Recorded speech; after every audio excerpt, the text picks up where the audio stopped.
کیا نواز شریف کو چھوڑ کر جانے والے کسی مشکل میں پھنس جائیں گے یا جانے والوں کی وجہ سے نواز شریف کسی مشکل میں پھنس جائیں گے؟ بسم اللہ الرحمن الرحیم. ناظرین کرام السلام علیکم. نون لیگ سے روٹنے اور جانے کی حالیہ ایکسرسائز ہمیں بار بار 2017 میں NA 120 میں ہونے والے ضمنی الیکشن کی یاد دلا رہی ہے، جب بیگم کلثوم نواز اپنی حریف تحریک انصاف کی ڈاکٹر یاسمین راشد سے 13,000 ووٹوں کی لیڈ سے جیت گئی تھیں. لیکن اس الیکشن تحریک لبیک، جو کہ ایک نئی سیاسی جماعت تھی، کہ حمایت یافتہ امیدوار 7,000 ووٹ لینے میں کامیاب ہو گئے تھے. ملی مسلم لیگ کے حمایت یافتہ امیدوار 6,000 ووٹ لینے میں کامیاب ہو گئے تھے. تاہم ان انتخابات کے نتائج پر تبصرہ کرتے ہوئے پاکستان کے نامور صحافی جناب مجیب الرحمان شامی نے کہا تھا کہ یہ 13,000 ووٹ جو ملی مسلم لیگ اور تحریک لبیک نے لیا ہے، یہ توڑا تو انہوں نے مسلم لیگ نون کا ہی ووٹ بینک ہے، لیکن در حقیقت یہ مسلم لیگ نون کا ووٹ تھا نہیں.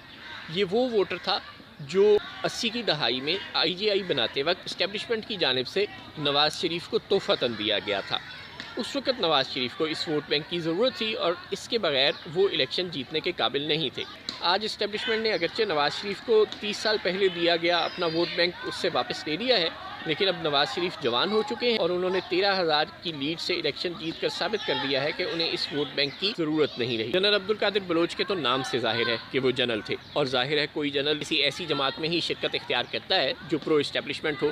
تو جب تک نون لیگ پرو اسٹیبلشمنٹ تھی، جنرل عبدالقادر بلوچ اس کا حصہ تھے. نون لیگ اینٹی اسٹیبلشمنٹ بن گئی تو جنرل عبدالقادر بلوچ کا اسے چھوڑ کر جانا تو منطقی تھا. نواب ثناء اللہ زہری 2018 کے الیکشن میں جیپ پر سوار ہو چکے تھے، جو اس بات کی دلیل ہے کہ 2013 کے الیکشن میں نواب ثناء اللہ زہری کا مسلم لیگ نون کے ٹکٹ پر الیکشن لڑنا جیپ والوں کی ایڈوائس پر ہی ممکن ہوا تھا.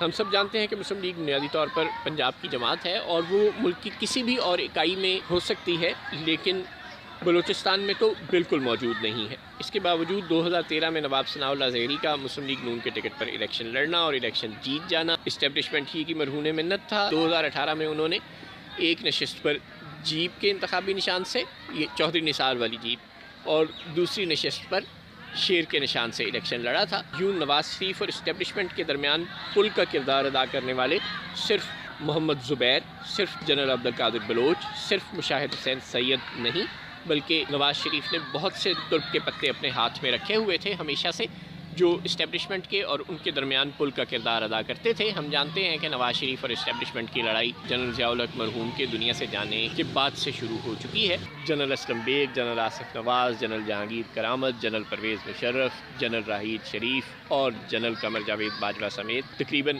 ہر جرنیل سے نواز شریف کی لڑائی ہوتی رہی ہے.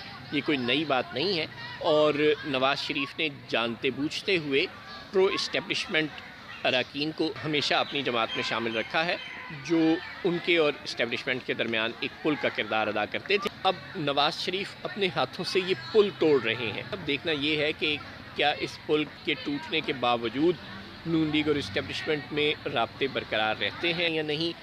اور اب تک اگر اسٹیبلشمنٹ پاکستان کی سیاست میں ایک ڈیفیکٹو حقیقت کے طور پر موجود تھی، تو نواز شریف کا اینٹی اسٹیبلشمنٹ بیانیہ اور پرو اسٹیبلشمنٹ لوگوں سے دوری کیا اسٹیبلشمنٹ کی کمزوری پر منتج ہوگی؟ کیا اسٹیبلشمنٹ کو بیک فٹ پر دھکیلنے میں نواز شریف کامیاب ہو جائیں گے، یا اسٹیبلشمنٹ اور نواز شریف میں مزید دوریاں اور مزید غلط فہمیاں جنم لیں گی اور اسٹیبلشمنٹ بدستور ڈیفیکٹو حقیقت کے طور پر پاکستان کی سیاست میں موجود رہے گی اور نواز شریف کے کردار کو محدود کرتی چلی جائے گی؟